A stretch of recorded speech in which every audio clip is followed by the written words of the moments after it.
कांग्रेस महासचिव रणदीप सिंह सुरजेवाला ने कैथल अनाज मंडी का दौरा किया और मीडिया से उठान न होने के कारण सड़ी हुई गेहूं दिखाते हुए हरियाणा के मुख्यमंत्री नायब सैनी पर आरोप लगाते हुए कहा कि मंडी में उठान न होने के कारण मंडियों में पड़ा गेहूं सड़ रहा है और मुख्यमंत्री हेलीकॉप्टर में उड़ रहे हैं।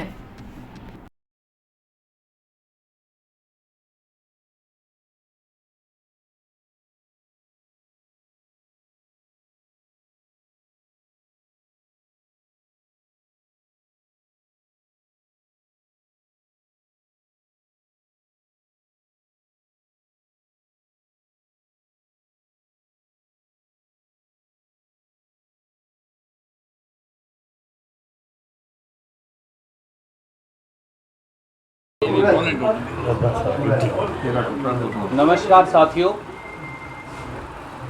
भाजपा सरकार का निकम्मापन, नकारापन और नालायकी, उसका जीता जागता सबूत पूरे हरियाणा की मंडियों में अफरा तफरी का आलम है। मंडियों में बारिश की मार गेहूं भीग रही है, तो दूसरी ओर खेतों के अंदर बिजली की ढीली तारों से स्पार्किंग होकर आए दिन आग लग रही है। अकेले कैथल और कुरुक्षेत्र में 2000 एकड़ के करीब जो खड़ी फसल है गेहूं की, वो आग लगकर जल गई। पिछले 24 से 48 घंटों के अंदर वो गूला चीका हो, वो पेवा हो, सबसे ज़्यादा तो इन दो इलाकों के अंदर नुकसान हुआ है। अगर आप कैथल, कुरुक्षेत्र, शाहाबाद, पानीपत, जींद कोई मंडी को देखें तो आज मंडी का व्यापारी हाहाकार कर रहा है, किसान बेजार है। क्योंकि मैं आज आते ही अपने सारे व्यापारी भाइयों से पूछ रहा था, मंडी के साथियों का भी ये मानना है कि इस प्रकार का अफरा तफरी और बद इंतजामी का आलम उन्होंने कभी जीवन में नहीं देखा। कहाँ डालें गेहूं, कहाँ डालें फसल? सड़कों पर ही डालनी पड़ेगी। सड़कों पर डालो तो लाइसेंस कैंसिल करने का नोटिस आ रहा है या लाइसेंस कैंसिल किए जा रहे हैं, जैसा कैथल में कर भी दिए गए, जैसा कुरुक्षेत्र, पानीपत, करनाल के अंदर कर दिए गए हैं। तो सर पर उठा के रखें, पर सर पर भी कितनी गेहूं व्यापारी रख सकता है उठा के? और किसान क्या करे? बारिश हो गई, फसल गीली हो गई, उसको सुखाता है, फिर ये कह के रिजेक्ट कर देते हैं कि तुम्हारी तो फसल के अंदर, तुम्हारी कणक के अंदर नमी की मात्रा है। आज तक एक फूटी कोड़ी 11 बार बारिश से नुकसान हुआ, ओले पड़े, तूफान आया, बारिश आई, गेहूं की फसल की कटाई से पहले अलग अलग जगह पर नुकसान हुआ, खड़ी फसल बिछ गई, परंतु श्रीमान नायब सैनी जी और बीजेपी की सरकार ने एक फूटी कोड़ी मुआवजा किसान को नहीं दिया। अब जब किसान का पीला सोना फसल कटाई के बाद मंडी में आ रहा है तो उठान की कोई व्यवस्था नहीं है। अगर कोई चेक करे तो जिस ठेकेदार को उठान का ठेका कैथल अनाज मंडी का दिया गया है, उसके पास 350 पौने 400 गाड़ियां होनी चाहिए, 372 गाड़ियां होनी चाहिए मुझे बताया गया, परंतु 20, 50, 40 गाड़ी से ज्यादा कोई लगाता ही नहीं। उठान होगा कैसे? क्या ये सीधे सीधे सरकार, प्रशासन और ठेकेदारों की मिलीभगत की ओर इशारा नहीं करता? आप किसान की फसल उठाई से भी अगर नाजायज पैसा कमाएंगे तो हरियाणा का किसान, देश का किसान जाएगा कहां? किसान फसल लेकर आता है, बारदाना नहीं है। किस चीज के अंदर फसल आप पैक करके उसे लेकर जाओगे? जब तक, अब सरकार ने एक नई शर्त रख दी, चाहे मेरी फसल बिक भी जाए मंडी में, जब तक वो फसल उठकर गोदाम तक जाकर जमा नहीं हो जाएगी, किसान और आड़ती को पेमेंट नहीं होगी। पिछली बार भी याद करिए, पिछली बार भी अफरा तफरी थी, इससे कम थी, ऐसा आलम तो पिछली बार भी नहीं था। इस बार सीधे सीधे मेरे 4 सीधे इल्जाम हैं। नंबर 1, श्रीमान नायब सैनी और उनकी सरकार ने इस बार फसल के उठान की कोई इंतजाम किए ही नहीं।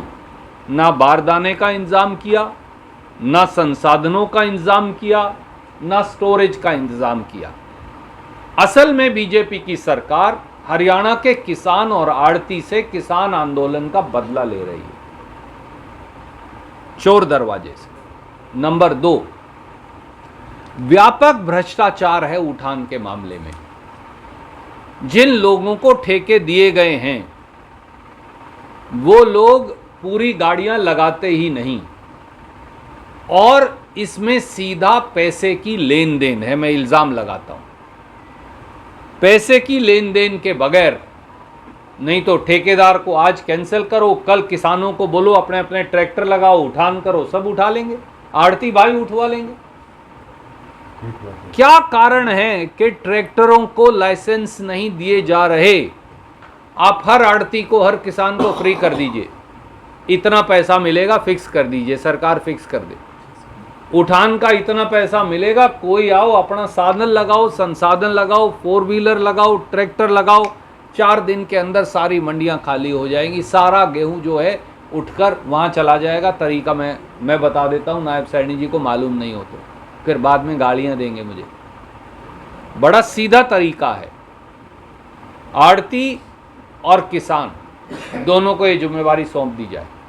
इतना पैसा मिलेगा पर ट्रैक्टर के लदान का, इतना पैसा मिलेगा पर 4 व्हीलर के लदान का, इतना पैसा मिलेगा पर ये जो ट्रक है उसके लदान का, इतना पैसा मिलेगा 16 पहिया वाली गाड़ी के लदान का। कोई आओ, जितना चक्कर लेंगे उतने चक्कर के पैसे ले जाओ। सरकार को तो पैसे देने ही है, एक्स्ट्रा पैसे भी नहीं कह रहे हम, तो दो, उतने ही पैसे दो जो आपके फिक्स्ड है। आड़ती अपने आप उठवा लेंगे, किसान अपने आप उठा लेंगे। तीसरा, किसान की फसल जल गई, किसान की फसल बारिश की मार से गीली हो गई, किसान की फसल मंडी में गीली हो गई। अब तक भी श्रीमान नायब सैनी जी एक भी मंडी में क्यों नहीं गए? पूरी सरकार सोई क्यों पड़ी है? मंडी का अगर दौरा करें, करनाल का, कुरुक्षेत्र का, अपने खुद के विधानसभा क्षेत्र लाडवा का, पानीपत का, कैथल का, जींद का, भिवानी का, रोहतक का, तो मालूम, यमुनानगर का, अंबाला का, तो मालूम चल जाएगा असलियत का। परंतु मुख्यमंत्री को फुर्सत क्यों नहीं मिल रही? तीसरा सवाल, उन खेतों में जाएं जहां किसान के मवेशी और फसल और कूप और मकान सब जल गए हैं, और जाकर मौके पर मुआवजा दें। यह कौन सा तरीका है कि मैं रिपोर्ट मांग रहा हूं? कितने साल रिपोर्ट मांगते रहोगे? और चौथा, इस बद इंतजामी के लिए और बदहाली के लिए कौन जिम्मेवार है? मुख्यमंत्री जी। इस बद इंतजामी और बदहाली के लिए कोई जिम्मेवार है तो सरकार का मुखिया, मुख्यमंत्री स्वयं जिम्मेवार है। और जिस प्रकार से भ्रष्टाचार, भाई भतीजावाद, बारदाने की कमी, उठान की कमी, उठान के लिए गाड़ियों की कमी, नमी की मात्रा लगाकर किसान की फसल को खारिज करना और आड़तियों के लाइसेंस कैंसिल करने का आपने जो ये तंत्र बना रखा है, ये कोप तंत्र है सरकार का। इस कोप तंत्र का खात्मा कब होगा? तो इसलिए इस बात के लिए मुख्यमंत्री श्रीमान नायब सैनी और भाजपा सरकार जवाब दे, ये हमारी मांग है। लेकिन वो 24 घंटे शुरू तब होते हैं जब उठान हो जाए। उठान 8 दिन से, तो कल की रिपोर्ट की 8 दिन से उठान नहीं हो रहा। इस पेज को आप कहाँ देखते हैं? आदरणीय साथी, पानीपत की मंडी का नज़ारा आज सारे मेरे साथियों ने अपने अपने चैनल्स और अखबार समाचार पत्रों में छापा भी है। ड्रोन से बाकायदा मैं आपको साधुवाद दूंगा, आपने पिक्चरें ले लेकर भी छापी। करनाल की मंडी का यही हाल है, कुरुक्षेत्र की मंडी का ये हाल है, अंबाला, यमुनानगर, कैथल, जींद, सब मंडियों की ये हालत है। 8 दिन तो कम है आप कह रहे, 14-14, 15-15 दिन से उठान मंडियों में नहीं हो रहा। और जिस तरह इस मंडी का आलम है, कैथल की ये जो सबसे बड़ी अनाज मंडियों में से एक है, मुझे नहीं लगता कि अगले 30 दिन तक भी, व्यापारियों का तो ख्याल है 40 दिन तक भी, 30 दिन तक भी आप उठान नहीं कर पाएंगे। तो किसान कहां जाए, आड़ती कहां जाए? आड़ती का कमीशन आपने खा लिया, 2.5% आड़त मिला करती थी, आप उसकी वो खा गए। आपने जो गरीब मजदूर है उसकी मजदूरी खा ली, किसान की मेहनत खा ली। अब जब उसको थोड़ा बहुत अपनी भरपाई नुकसान की करने का समय आया है, तो आपने खुले आसमान के नीचे उसे छोड़ दिया है अपने हाल पर। बाद में आप कहेंगे कि फसल गीली है, फसल तो गीली होगी जब खुले आसमान के नीचे पड़ी है। तो किसान क्या करे? खेत में रखे तो वहाँ आग लगने लग रही है, मंडी में लाए तो वहाँ गीली होने लग रही है।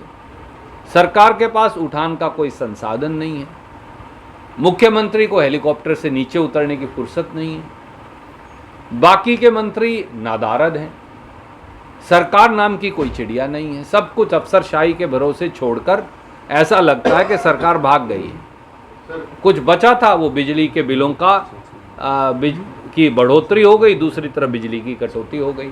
तो ऐसे में क्या करें? और आड़तियों के ऊपर, आड़तियों से बदला क्यों लिया जा रहा है, इसका ये सवाल है। आपने सुना भी कि आदरणीय मुख्यमंत्री जी का ये पूर्व संसदीय क्षेत्र है, तो नायब सैनी जी इतने बिजी कहाँ हैं कि उन्हें टाइम नहीं मिलता। वो हेलीकॉप्टर से कैथल और पेवा के ऊपर से निकल गए, उचाणा चले गए, तो वो हेलीकॉप्टर थोड़ा सा यहाँ भी लैंड कर लेते, किसान के आंसू पहुँच जाते, मुआवजे की घोषणा कर जाते, मवेशियों का पैसा दे जाते, कूप और मकानों का पैसा दे जाते, तो उनका क्या बिगड़ जाता। पर लगता है कि सत्ता का अहंकार सत्ताधारी हुक्मरानों के सर चढ़कर इतना बोल रहा है कि अब उनके लिए आम जनमानस जो है उसकी कोई कीमत बची नहीं, ना जान की कीमत, ना फसल की कीमत, ना तूड़ी के कूप की कीमत, ना मकान की कीमत, ना मवेशी की कीमत, ना आड़ती की चित्कार की कीमत। सर पिछले वर्ष सबसे पहली जिम्मेवारी सरकार की है और उनके सांसदों, विधायकों, मंत्रियों सबकी है। सवाल ये है कि अगर कांग्रेस के विधायक ज़मीन पर लोगों के साथ आंसू पोंछते खड़े रहते हैं, तो बीजेपी के लोग कहाँ हैं, उनके नेतागण कहाँ हैं, वो गुम क्यों हैं, और खुद सरकार कहाँ गुम है, ये बात। प्रॉपर्टी बेचने और खरीदने के लिए संपर्क करें फेयर डील प्रॉपर्टीज।